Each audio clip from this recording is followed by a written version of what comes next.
Réveille ton bise. Tam, tam, tam. Réveille ton bise. Bienvenue sur Réveille ton bise, le podcast qui t'aide à y voir plus clair quand tu ne sais plus trop où tu vas et que tu as envisagé au moins une fois de fermer ta boîte à 2h32 du mat après une énième insomnie. Moi, c'est Justine Arma, je suis entrepreneur depuis 2018. Mon job, t'aider à traverser les creux, retrouver de la clarté et redonner du sens à ton activité avec plus de kiff et évidemment moins de pression. Parce que oui, persévérer, ça peut aussi rimer avec envie de bosser moins. Alors si aujourd'hui t'as autant d'entrain que le mec de ta meilleure amie traîner à un karaoké un soir de pluie, alors t'es au bon endroit. Prends un café, un carnet et bonne écoute.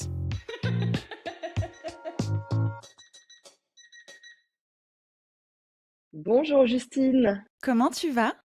ça va très bien, je suis ravie de parler d'argent aujourd'hui avec toi et tes auditrices et auditeurs. Et moi, je suis ravie de te recevoir dans le podcast aujourd'hui pour cette nouvelle saison pour parler d'argent, de money. C'est un sujet qu'on n'aborde pas si facilement que ça.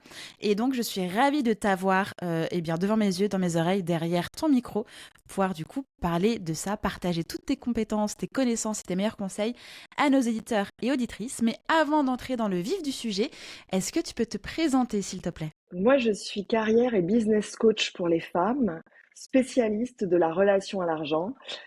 J'ai créé mon entreprise en 2013, donc ça fait plusieurs années maintenant que je suis dans la place, comme on dit, que j'ai une activité en ligne depuis ce moment-là. Donc j'ai eu le temps aussi d'observer beaucoup d'évolutions dans le milieu du coaching, du business en ligne.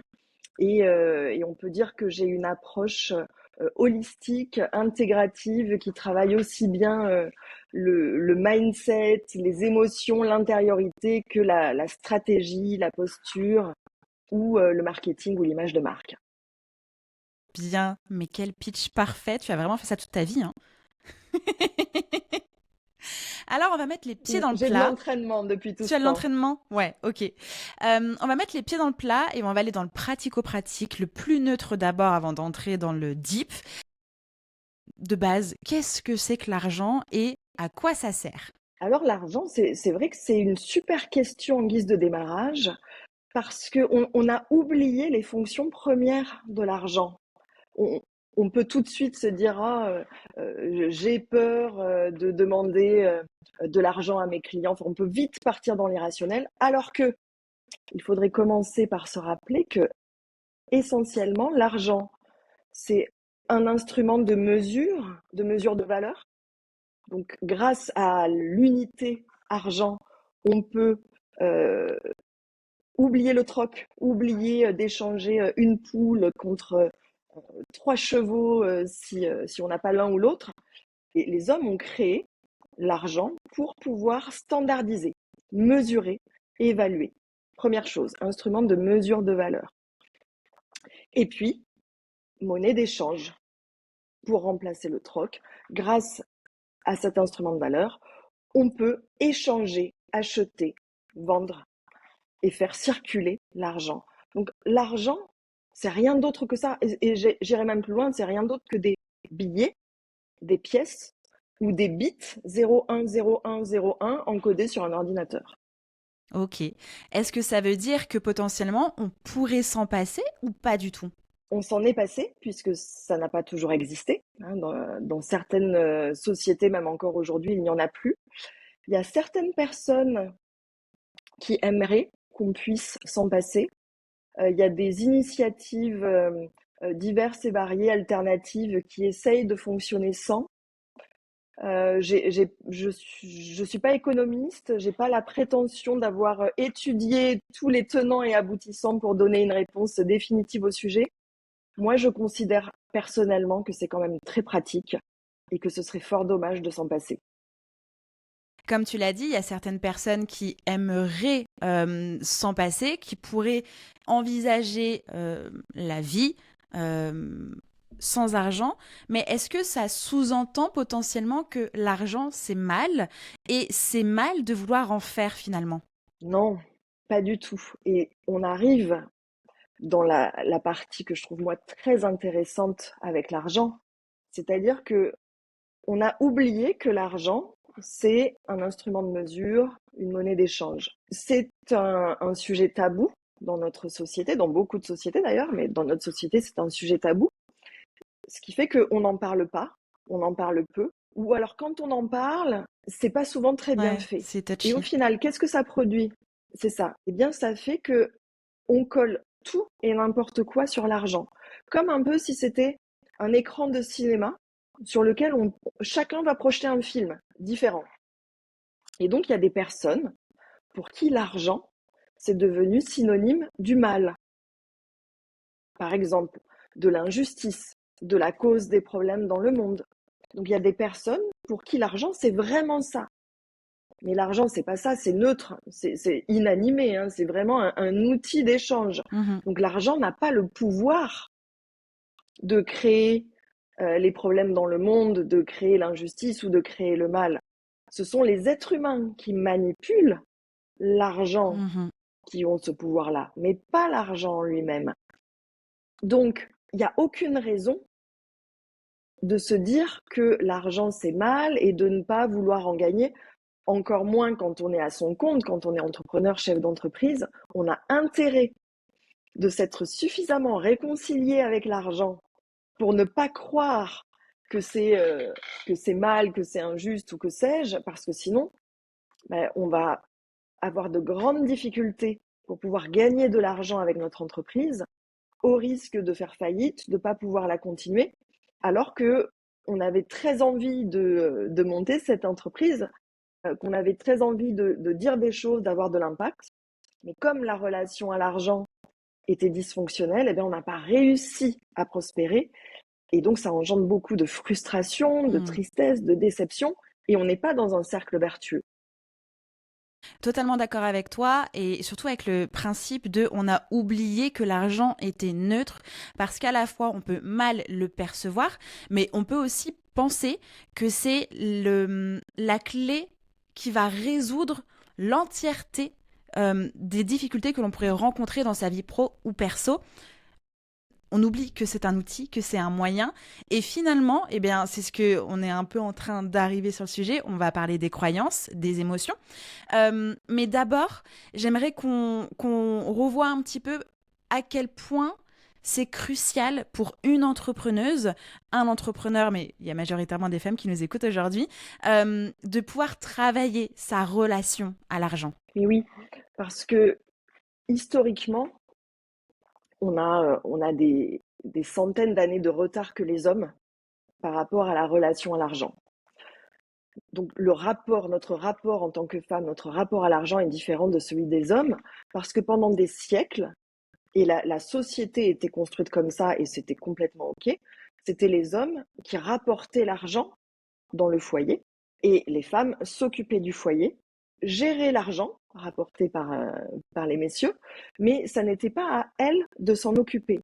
Et donc les femmes étaient dans le don d'elles-mêmes, encore aujourd'hui, hein, quand on enfante, par exemple, on donne notre corps, du temps, de l'énergie, mais elles étaient aussi dans le don d'elles-mêmes puisque c'était elles qui s'occupaient du foyer, de certaines choses à faire, mais de façon gratuite et désintéressée. C'était comme ça que la société était constituée. Jusqu'à très récemment, ça n'est que avec le début de la révolution industrielle, donc fin 19e siècle et surtout avec la Première Guerre mondiale, quand les hommes étaient au combat et que les femmes ont commencé à travailler pour s'occuper de la ferme et des petits commerces, que finalement elles ont commencé à travailler de façon rémunérée. Et donc ça n'est qu'au XXe siècle que les femmes ont pu s'occuper de l'argent, ont pu avoir un compte bancaire en leur nom propre, ont pu travailler sans l'autorisation du mari. C'est très très récent qu'elles ont eu le droit de faire un prêt en leur nom personnel. Donc finalement, à l'échelle de l'humanité, c'est très récent que les femmes puissent s'approprier l'argent. Et donc, c'est pas encore très habituel.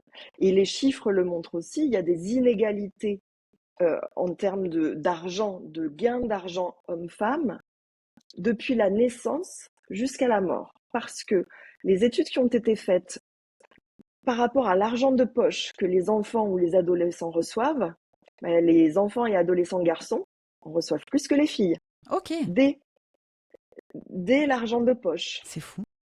On le sait au travail, les rémunérations hommes-femmes sont inférieures pour les femmes, qu'elles soient salariées ou entrepreneurs. C'est ce qui m'a le plus surpris quand j'ai fait les recherches donc pour le livre Mon cahier monnaie aux éditions Solar. Je pensais moi que, étant notre propre patron et à notre compte, nous nous rémunérerions plus, puisque nous n'avions pas à demander l'augmentation. Mhm.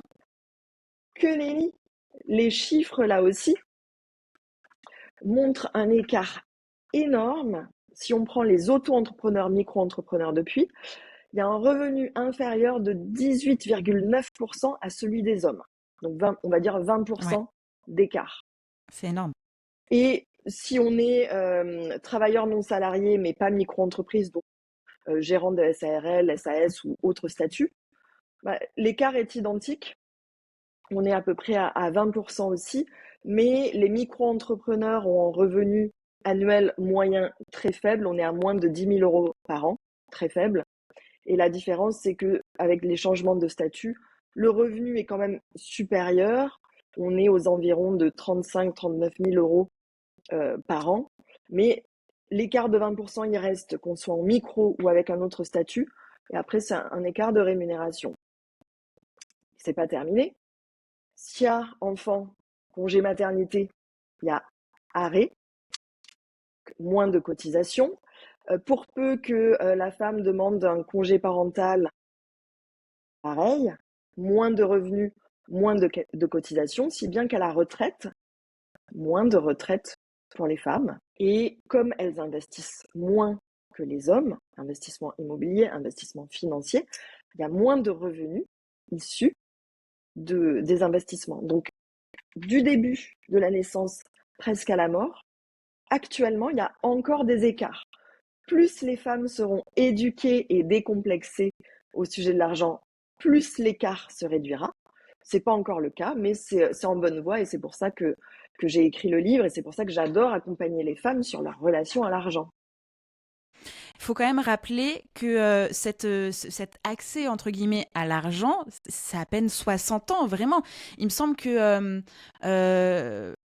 ouais, nos grands-mères ou arrière-grands-mères pouvaient avoir à peine un compte en banque à leur nom. Enfin, c'est vraiment très très récent cet accès à la gestion de l'argent, à la rémunération, à ne pas demander l'autorisation à son mari d'utiliser son propre argent. C'est vraiment tout récent. Donc, comme tu le dis, on a une éducation à mettre en place parce que c'est très récent. On est des bébés financiers finalement. Exactement. Et donc, c'est très important de se prendre en charge parce que pour l'instant, il n'y a pas beaucoup d'éducation financière scolaire. Ça va commencer à arriver. Il était prévu qu'à partir de 2024, les élèves de quatrième aient quelques cours d'éducation financière. Ok. Alors, c'est déjà pas mal, c'est mieux que rien. Ça va apporter essentiellement au niveau du budget. Mais ça, c'est très récent, c'est en train d'être mis en place. Et de toute façon, ni dans les études supérieures, ni dans le cursus éducatif, il n'y a d'éducation. Dans certaines familles, on n'en parle pas, il n'y a pas d'éducation. Dans d'autres, on en parle, mais ça peut être aussi fait de façon qui va amener des peurs ou des façons de faire qui ne sont pas dans le sens de l'émancipation. Mesdames qui nous écoutez, c'est à vous de vous prendre en charge. C'est pas compliqué, c'est un sujet fascinant. C'est pas toujours confortable, même si c'est pas compliqué, c'est pas toujours confortable de travailler sa relation à l'argent. Néanmoins, c'est indispensable, surtout si vous êtes entrepreneur, parce que là, même si l'argent n'est jamais le but, quand on décide d'entreprendre, c'est quand même une finalité. On a besoin de faire rentrer de l'argent pour se rémunérer, investir dans la boîte, payer les collaborateurs ou autres. Donc, c'est quand même une finalité quand on est entrepreneur. Et il y a plein de choses à faire. Savoir, c'est pouvoir. Hein, j'aime bien le répéter. Savoir, c'est pouvoir. Donc, il y a des connaissances à avoir, des choses à mettre en place et à appliquer. Mais c'est tout à fait possible. Et ton livre est vraiment le bienvenu dans ce process d'éducation financière. J'ai beaucoup aimé la partie où tu abordes justement de l'héritage familial. Tu en as un tout petit peu parlé. en soi, on ne naît pas avec cette compétence financière, mais on est quand même avec un héritage familial, qu'on le veuille ou non, sur la relation à l'argent, parce que soit on en parle, mais tout dépend de la façon dont son entourage en parle, soit on n'en parle pas, et du coup, ça crée aussi d'autres croyances, d'autres émotions que on peut ressentir face à ce tabou ou face à ce qui a été dit. Justement, comment est-ce qu'on peut identifier son héritage familial en matière d'argent? Alors, le mot héritage familial, il n'est pas à prendre au sens monétaire. Là, on va parler au sens figuré. Parce que même si on arrive dans une famille qui n'a pas d'argent, on a un héritage immatériel au sujet de l'argent. Et souvent, dans l'enfance, on va entendre des choses au sujet de l'argent, où on va voir les parents s'occuper ou ne pas s'occuper de leur argent. Et tout ça va s'enraciner, va s'implanter dans l'enfant que nous sommes, et nous allons grandir avec ça en tête. Par exemple, il y a des familles pour qui l'argent c'est sale, hein, l'argent c'est mal, et les riches, ce sont des égoïstes, par Ce sont les exemple, méchants. et ce sont des méchants, voilà, c'est le mal. Donc on va grandir en ayant une image de l'argent. Donc c'est ça quand tu parles d'héritage familial à Mhm. propos de l'argent, c'est ça. Avec quoi on a grandi? Donc il suffit de se rappeler quand on était enfant, quelles sont les phrases qu'on a pu entendre de la part de nos parents, de nos grands-parents, des professeurs éventuellement, ou de personnes qui ont beaucoup compté pour nous et qu'on a entendu dire des choses à propos de l'argent ou à propos des riches ou des pauvres. Et aussi, qu'est-ce qu'on a vu? Si on a grandi dans une famille qui ne parle pas d'argent, mais qui n'a pas un copec à la fin du mois, ça marque. Hein, on n'entend pas forcément de phrases, mais on voit les parents qui comptent à la fin du mois, on voit le manque d'argent, ou au contraire, on va voir l'argent en abondance, et c'est pas forcément parlé, il n'y a pas forcément de transmission, mais on voit que l'argent est là, que l'argent est présent dans la maison. Donc, c'est important d'identifier l'héritage familial qui nous a été transmis, parce que quand on est enfant, on n'a pas trop le choix que faire avec, mais quand on grandit, soit ça va rester, on va conserver le même héritage, soit on peut se construire en contre, en faisant l'opposé de ce qu'on a vu faire, mais en tous les cas, tout cela est inconscient jusqu'à ce que, arrivé à l'âge adulte, on se confronte à des situations avec l'argent, par le travail, par le business, d'autres moyens, et là on va se confronter avec l'argent, et soit tout va bien, tout va dans notre sens, et il n'y a pas de problème, et c'est Mhm. super. Statistiquement, c'est plus rare. Oui. C'est pas ce que j'observe en majorité, mais ça existe, hein, il faut quand même le mentionner. Soit à un moment donné, adulte, on va se rendre compte qu'il y a des situations avec l'argent qui ne vont pas dans le sens de nos objectifs, de nos souhaits ou de la vie qu'on souhaite avoir.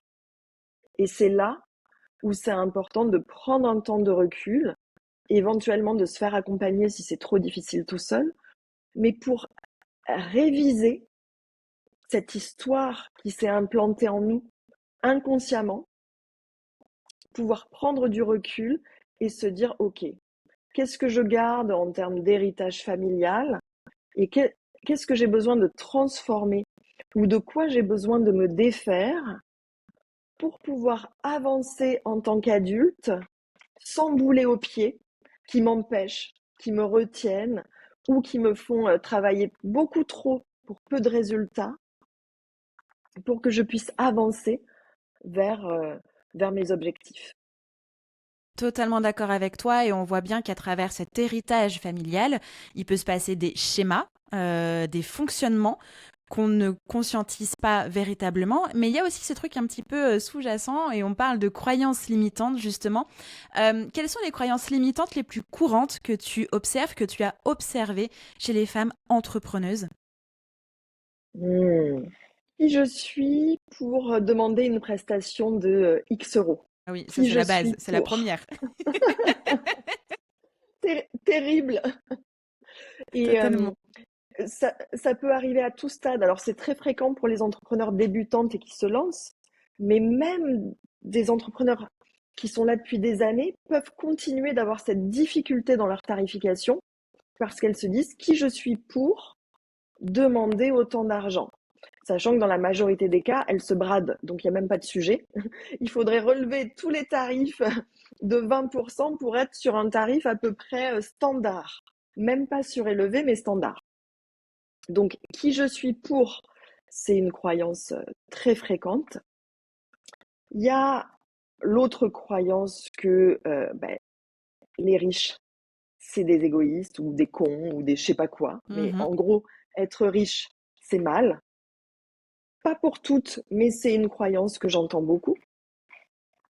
Et puis, il y a aussi dans le top 3, il y en a une qui revient très souvent, c'est comme je fais un travail qui me plaît, c'est déjà super, j'ai pas besoin de gagner beaucoup d'argent. Et on pourrait ajouter, il y a un peu l'opposé qui est il faut travailler dur pour gagner de l'argent. L'argent, ça se mérite, ça peut pas se gagner facilement, et encore moins en faisant quelque chose qui nous plaît et en travaillant relativement raisonnablement dans la semaine.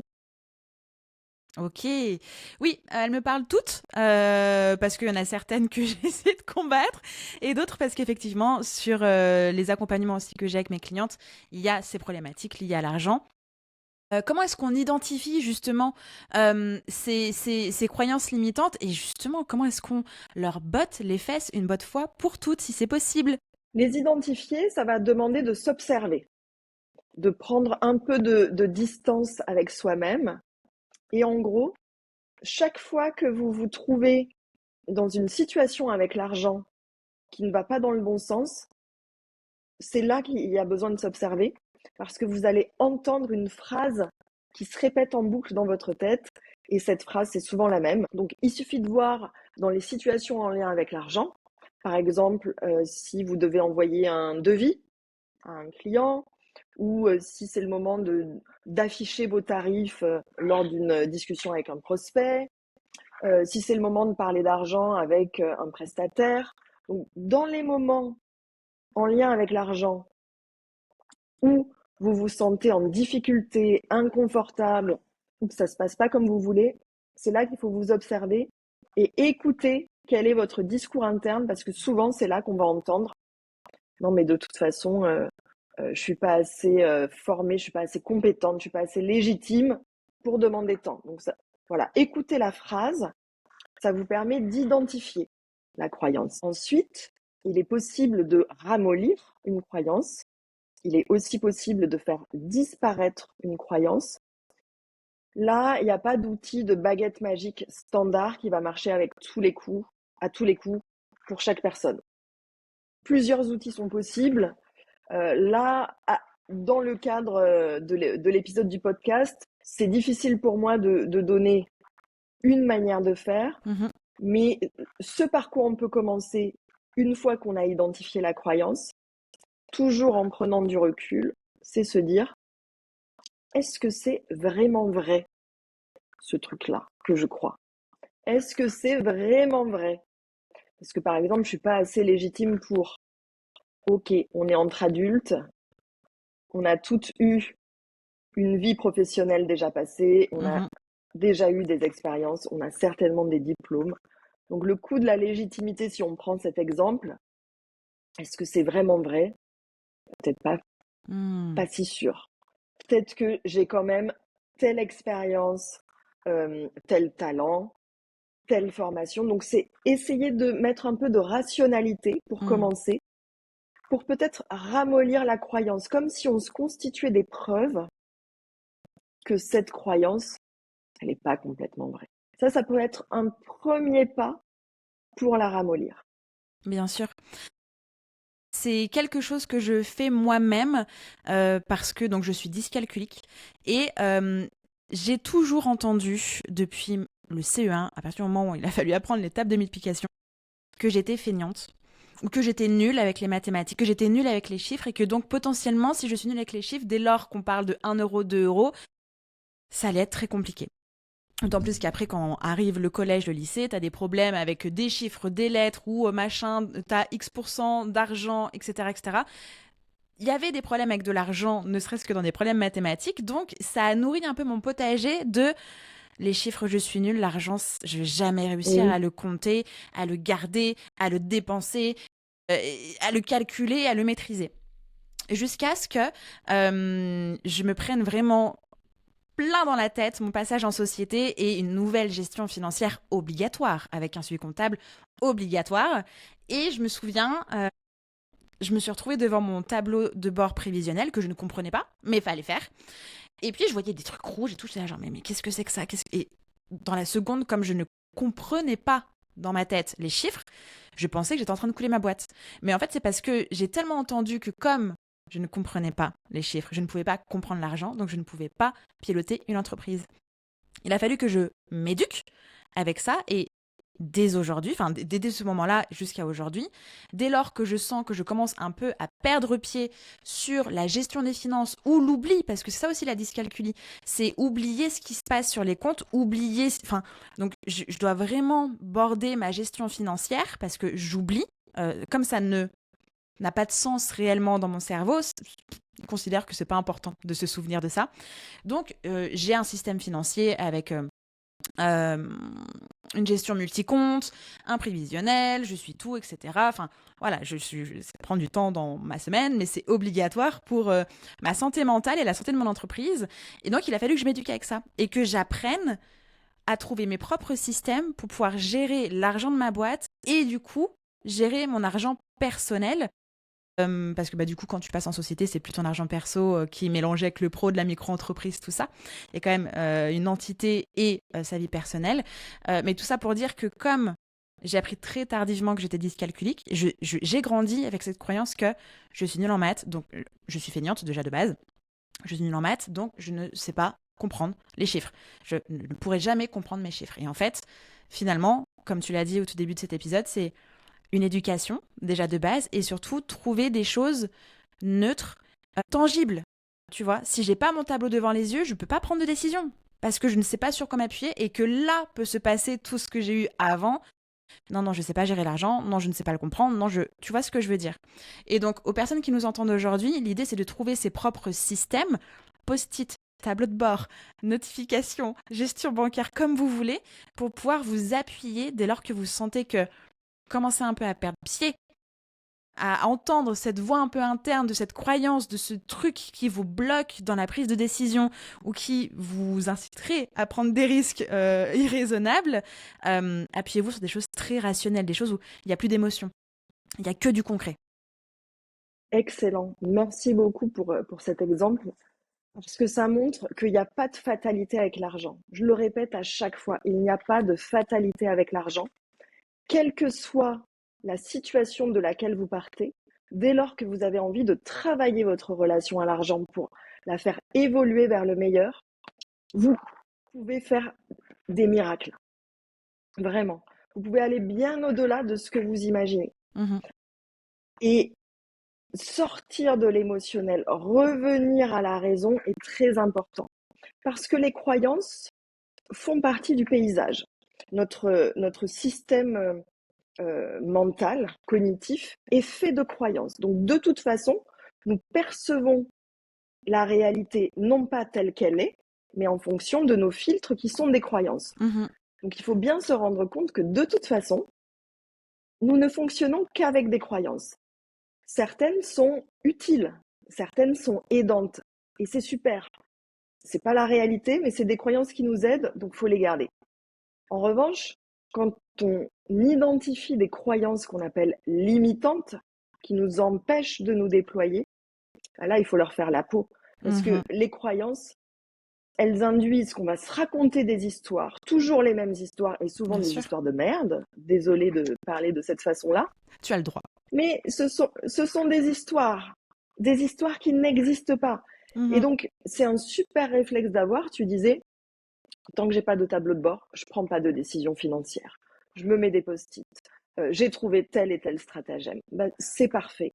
Et c'est la même chose pour celles qui nous écouteront. Si vous vous surprenez à vous raconter certaines de ces histoires de merde, il faut faire stop tout de suite. Et vous pouvez même faire stop à haute voix, faire stop du geste de la main avec paume, comme si vous vous adressiez à quelqu'un d'autre, parce qu'à l'intérieur de nous, il existe plusieurs petites voix. On est aussi construit de cette façon-là. Et souvent, c'est la petite voix rabat-joie qui va prendre toute la place. Celle qui dit t'es pas capable. Malheureusement pour toi, t'as grandi avec l'étiquette que t'étais nul en maths, que ceci, que cela. Donc ce sont des étiquettes qu'on nous colle ou qu'on se colle soi-même. Mais ces étiquettes ne sont pas la réalité. Ce sont des perceptions. Ça n'est même pas notre identité, mais parfois on le confond. Donc c'est important de se rééduquer, de répéter le stop, par exemple. Je ne suis pas cela. Je suis aussi créative, je suis aussi débrouillarde et j'ai la capacité de trouver des solutions pour contourner mes difficultés. Il y en a toujours, donc il faut les trouver. Totalement. Du coup, quel est le lien entre l'argent et les émotions? On a déjà énormément parlé des émotions et de l'alimentation, des émotions. Nos émotions impactent notre quotidien, mais comment ça se fait que ça peut impacter autant l'argent? Ça vient déjà du fait que l'argent est tabou. Donc, si ça impacte autant le quotidien, c'est parce que, comme c'est tabou et qu'on n'en parle pas, on ne comprend pas ce qu'il se passe. Donc, l'émotion, c'est pareil. Dans notre société occidentale, les émotions, alors elles sont pas tabous. En revanche, c'est bien de pas trop en avoir, de pas trop de bien les les montrer. contrôler. Voilà.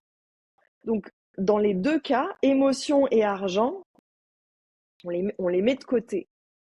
C'est le meilleur combo pour faire en sorte que ça prenne autant de place. C'est l'éléphant dans la pièce. On n'en parle pas, mais on voit que lui. Alors que si il y avait plus d'éducation sur comment est-ce que l'argent fonctionne, il y aurait moins d'intensité émotionnelle en lien avec l'argent. Les émotions très fréquentes avec l'argent, c'est la peur de manquer d'argent, mais aussi peur d'avoir trop d'argent. Combien d'entrepreneurs que j'accompagne sont bloqués à des niveaux de rémunération parce que la seule idée de dépasser ce niveau-là et d'avoir plus d'argent les effraie, parce qu'après c'est des histoires toujours qu'elles se racontent, mais elles se disent je ne serai pas capable de gérer l'argent, je vais gagner plus que mon conjoint, que mes parents, que mon frère, que ma sœur. Ah oui, mais là d'un coup je vais être en décalage avec mes amis. Voilà, autant d'histoires. Donc on peut avoir peur à la fois de manquer d'argent, mais aussi d'avoir trop d'argent. Il y a des personnes que j'accompagne qui vivent dans un confort certain, en tous les cas qui ont de l'argent, mais pour qui c'est un fardeau parce qu'il y a des enjeux émotionnels qui font barrage au fait qu'elles puissent être épanouies, même en ayant beaucoup d'argent. Donc ça aussi, c'est quelque chose qu'il faut accompagner. Donc la peur, une des émotions les plus fréquentes. Il y a aussi la honte qui est là, la honte de pas gagner assez d'argent avec l'activité. Ça peut être la honte d'avoir beaucoup trop d'argent aussi, selon comment on se place. Et puis après, il y a toutes les émotions de frustration. J'y arrive pas, je fournis plein d'efforts, mais ça marche pas comme je le voudrais. Donc c'est beaucoup d'émotions qui sont en lien avec l'argent, qui sont déclenchées avec l'argent. Et surtout, donc d'une part parce que l'argent est tabou et les émotions aussi, donc on ne sait pas ce qu'il se passe, on ne met pas de mots dessus, et donc l'intensité émotionnelle augmente, mais aussi beaucoup d'émotions parce qu'en matière d'argent, quand on n'a pas fait de travail sur l'argent, et parfois même quand on l'a fait, mais en tous les cas, quand on n'a pas fait de travail sur l'argent, on a beaucoup tendance à se comparer avec les autres personnes. Et cette comparaison amène beaucoup d'émotions parce que malheureusement, on a tendance à se trouver jamais assez, jamais assez bien, jamais assez compétente, jamais assez ceci ou assez cela. Et le travail sur l'argent, en tous les cas tel que moi je le conçois, c'est aussi un travail d'amour de soi. Et c'est parce qu'on va, en parallèle de l'argent, travailler la valeur que l'on s'accorde, la réconciliation avec soi-même et l'amour de soi, qu'on va pouvoir améliorer sa relation à l'argent. C'est comme s'il y avait un parallèle. Plus on va se foutre la paix, plus on va se reconnaître et s'aimer, plus la relation que l'on entretient avec l'argent et avec les autres va être sereine, et plus, en conséquence, on va arriver à attirer l'argent que l'on souhaite, garder l'argent que l'on souhaite ou dépenser l'argent que l'on souhaite. Bien, hyper clair. Merci beaucoup pour ces piqûres de rappel. Vraiment, je suis restée bouche bée devant toi. C'était incroyable. Encore une fois, dans ton livre, tu as... Alors, c'est vraiment quelque chose que je ne connaissais pas et c'était une excellente surprise. C'est l'idée des 5 personnalités financières. Est-ce que tu peux nous en parler un petit peu plus? Avec grand plaisir. Dans le livre, j'en mentionne 5 parce que j'avais pas toute la place pour les décrire.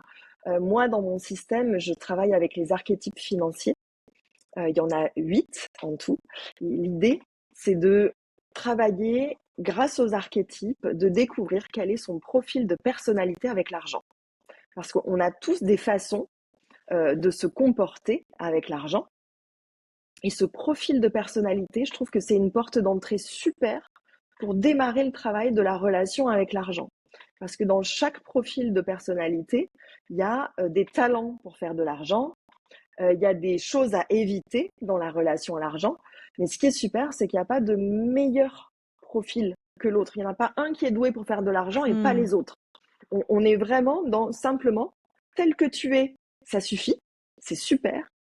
Et on va voir. Dis-moi comment tu te comportes avec l'argent, je te dirai qui tu es, en quelque sorte. Donc, on va avoir des profils comme l'épicurienne, par exemple, pour qui l'argent, c'est un super moyen de se faire plaisir, d'accéder à des bonnes tables, à de belles vacances, se faire du bien pour soi et pour les autres.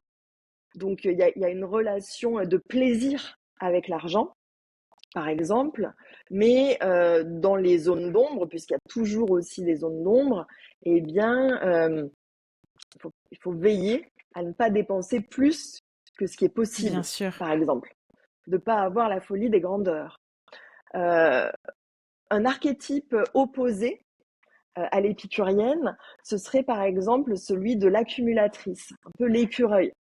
L'accumulatrice, elle adore ramasser l'argent, elle est douée pour le faire rentrer, mais elle adore le garder. Et dès qu'il faut le dépenser ou l'investir, mal au ventre. Donc là, c'est problématique, parce qu'on pourrait se dire, bah non, c'est super, elle sait gagner de l'argent. Mais non, parce que il y a l'idée aussi des 3 comportements avec l'argent que je vais mentionner brièvement ici. Avoir une relation fluide et apaisée avec l'argent, ça consiste à savoir utiliser les 3 mouvements avec l'argent. Il n'y en a que 3. L'argent peut entrer, donc on gagne de l'argent, on attire de l'argent. L'argent peut sortir, on le dépense ou on l'investit. Et l'argent peut rester, donc les économies. Et il y a besoin de savoir utiliser ces 3 mouvements. À certains moments, on a besoin de savoir l'attirer. À d'autres moments, on a besoin de savoir le dépenser ou l'investir. Et à d'autres moments, on a besoin d'en garder une partie. Naturellement, il y a des mouvements qui sont plus ou moins faciles selon les personnes. C'est normal. L'accumulatrice, elle est super douée pour garder l'argent. Mais elle n'est pas très douée pour utiliser une partie de l'argent pour se faire plaisir. Et ça peut être problématique au quotidien. Hein, les accumulatrices, si elles n'ont pas travaillé leur relation à l'argent, elles vont être dans la rétention, dans le contrôle et très peu dans le plaisir. Ok. C'est pas très fun au quotidien. Il y a d'autres archétypes, je vais les citer brièvement, très fréquents chez les femmes entrepreneurs. La nourricière, par exemple. Celle qui va s'occuper des autres, qui va donner de l'argent aux autres, du temps, tout. Elle va tout donner aux autres, mais alors pour elle, elle s'oublie. Très problématique parce qu'en agissant de la sorte, elles peuvent oublier de facturer. ou alors elles ne vont pas oser facturer. Mm. Il y a des difficultés à mettre des limites dans leur vie quotidienne.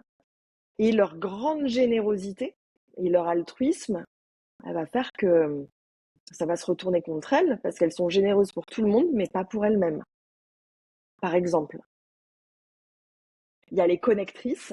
Les connectrices, elles sont super parce qu'elles sont très douées pour mettre en relation les gens ensemble. Elles peuvent même gagner de l'argent si on parle de l'affiliation, par exemple. C'est un modèle d'affaires pour les connectrices. C'est top. Trop bien. Donc, elles sont super douées pour mettre les gens en relation, créer de l'ambiance dans une formation, dans des réseaux d'entrepreneurs. Donc ça, c'est leur talent. Mais alors, elles se fichent de l'argent. L'argent, quoi? On parle de quoi? Pardon? Donc voilà, c'est quelques-uns des profils de personnalité en lien avec l'argent. Et c'est très bien de repérer quel est celui qu'on a majoritaire, parce qu'en réalité, on est un melting pot de plusieurs archétypes. On les a tous à l'intérieur de nous, mais il y en a qui s'expriment beaucoup plus. Donc trouver le premier ou les deux premiers, ça donne des indications hyper utiles, encore plus quand on est à la tête de son entreprise. Trop bien, très très clair, et je trouve que c'est hyper pertinent de pouvoir identifier quel est son archétype financier pour mieux se connaître, mieux observer ses comportements et les ajuster en fonction de ses objectifs, en fonction de sa vision de vie personnelle et professionnelle, pour essayer de s'aligner un petit peu avec tout ça.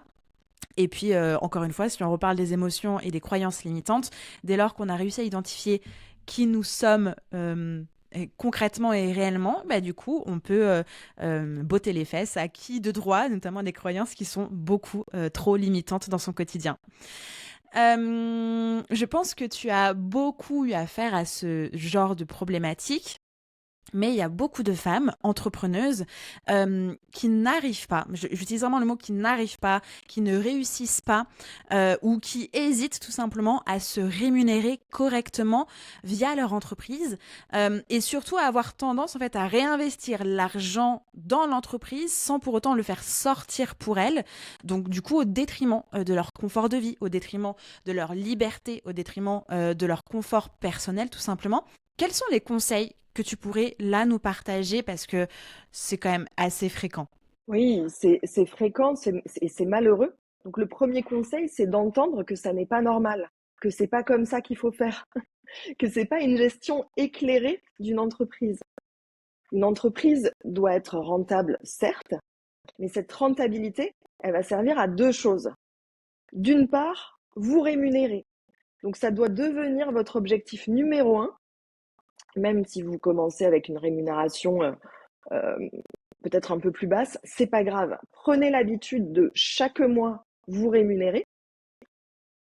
La rentabilité sert premièrement à vous rémunérer, deuxièmement à investir dans la croissance, certes, mais à vous rémunérer avant tout. Donc faut pas oublier cette donnée de l'équation. Ça c'est même pas un conseil, c'est rappeler ce que c'est d'être entrepreneur. Le rappeler ou vous le dire si vous ne le saviez pas. Mais peut-être qu'il y a aussi une tendance dans le milieu des business en ligne à parfois afficher un peu trop des chiffres. Moi, j'ai pas de difficulté à parler des miens, mais j'observe qu'il y a une course aux chiffres qui est devenue malsaine, y compris chez les femmes entrepreneurs. Parfois, sur les réseaux, j'ai l'impression de voir la même chose que les hommes faisaient avant à qui a la plus grosse voiture, qui a la plus belle montre, qui a je sais pas quoi. Pareil avec les femmes entrepreneurs qui va faire la plus belle photo du sac de luxe à côté de la piscine. Super, je suis la première à aimer les 5 étoiles, hein. Il n'y a pas de sujet. Et je suis la première à aimer les belles choses et j'ai travaillé dans ma vie professionnelle passée dans le luxe et dans la mode. Vraiment, il n'y a pas de sujet. Mais il y a des dérives, je trouve, avec l'exposition aux chiffres sans contexte qui peut expliquer pourquoi certaines femmes entrepreneurs ont ce comportement qui n'est pas le plus adapté et qui va être dans l'investissement. C'est une partie de l'explication, c'est peut-être pas la seule, mais c'est important de se rappeler que le but d'une entreprise est d'être rentable Et d'abord, cette rentabilité va servir à vous rémunérer, hein. Je répète plusieurs fois pour que ça, ça marque bien les esprits. Et ensuite, une partie du chiffre d'affaires et de la rentabilité va dans la croissance, mais pas 100%. Ça n'a pas de sens. Il y a peut-être une autre raison qui explique pourquoi les femmes ont cette tendance à investir sans arrêt. C'est cette histoire, pour certaines femmes, pas pour toutes, Dieu merci, mais cette histoire d'illégitimité, de syndrome de l'imposteur, qui fait que elles vont considérer que c'est jamais assez, qu'elles ne sont pas suffisantes avec ce qu'elles savent déjà. Et donc, il y a comme une course à je vais me former encore plus, je vais investir dans un nouveau programme. Et il y a cette course à accumuler, hein, je vais employer ce mot, accumuler des certifications, des formations. Parfois, c'est dans des formations métiers, alors que là non plus, c'est pas le comportement gagnant. Certes, il est nécessaire de se former en continu, on est d'accord. Mais une fois qu'on s'est formé à quelque chose, il est temps de l'appliquer.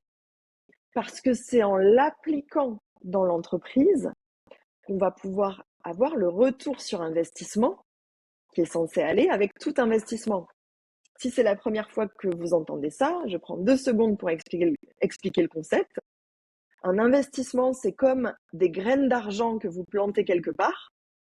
Ces graines, parce que vous allez les arroser et qu'elles sont sur le bon terrain, vont faire pousser une plante ou un arbre qui, à un moment donné, va faire des feuilles, des fruits. Et les fruits, c'est les fruits argent. Donc, de la petite graine argent, vous récoltez des fruits argent.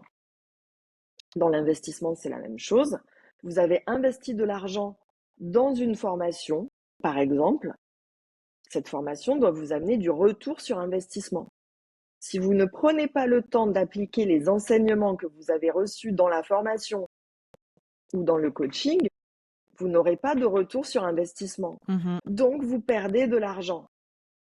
Et en continuant d'enchaîner formation, vous ne faites que perdre de l'argent. Vous vivez dans l'illusion que ce sont des investissements parce qu'on vous dit, en tant qu'entrepreneur, il faut investir sur vous.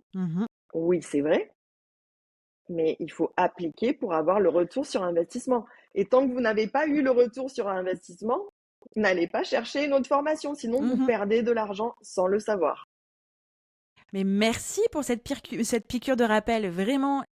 Là, on entend bien ce syndrome de l'objet brillant, du toujours plus. Il faut accumuler les formations, les livres, tout ce qui se voit chez les autres, qui pourrait les aider, qui pourrait nous aider à atteindre le même niveau de réussite perçu en plus.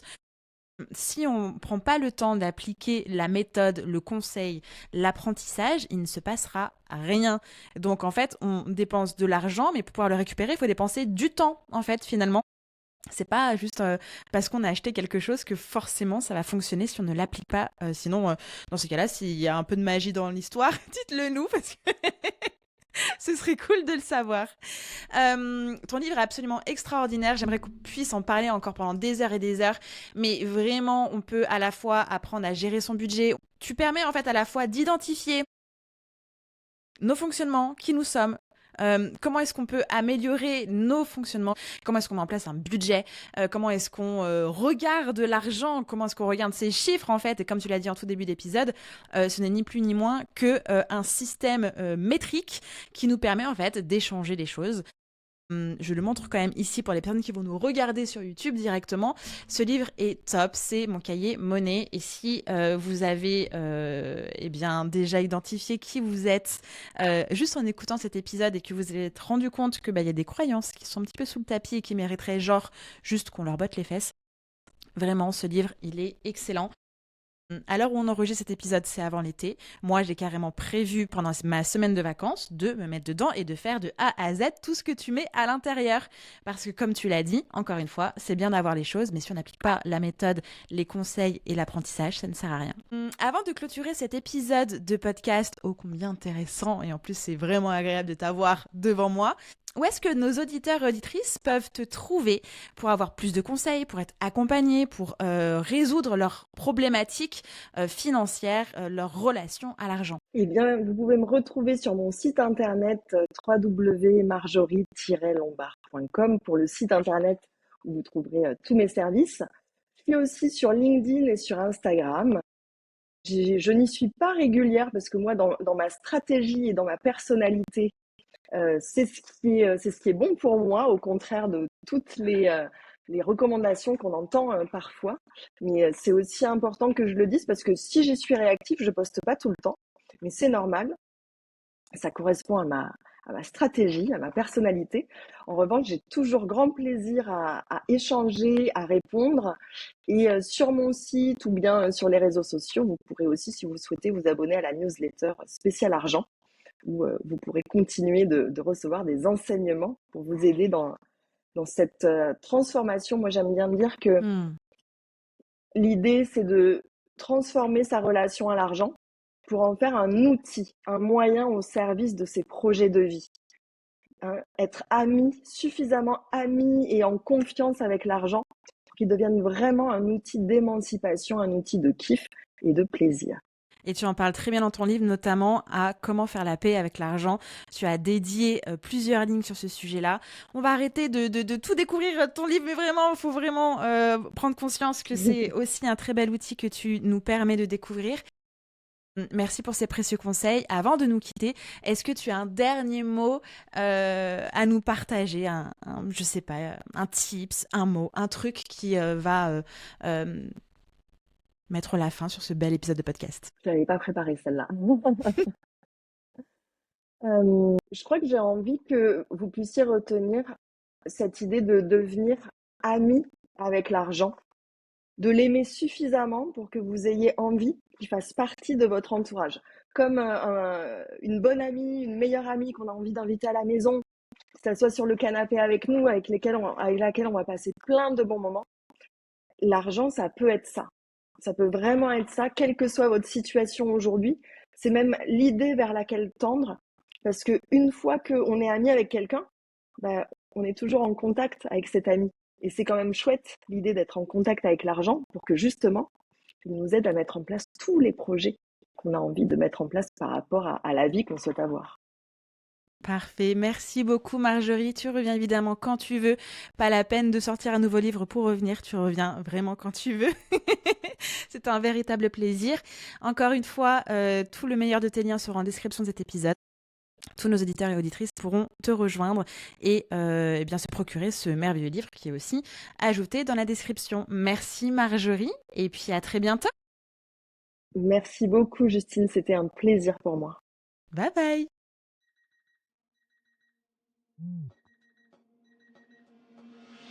Merci d'avoir écouté l'épisode jusqu'à la fin. Tu es clairement dans le club des vrais. Si ça t'a fait du bien, fait réfléchir ou donner un peu d'élan, partage-le à une entrepreneur autour de toi. Tu peux aussi t'abonner, laisser un avis et des étoiles sur Apple Podcast ou Spotify. C'est clairement le meilleur moyen de faire vivre Réveille ton bise. On se retrouve très vite dans le prochain épisode. D'ici là, prends soin de toi et de ton bise. Bye bye.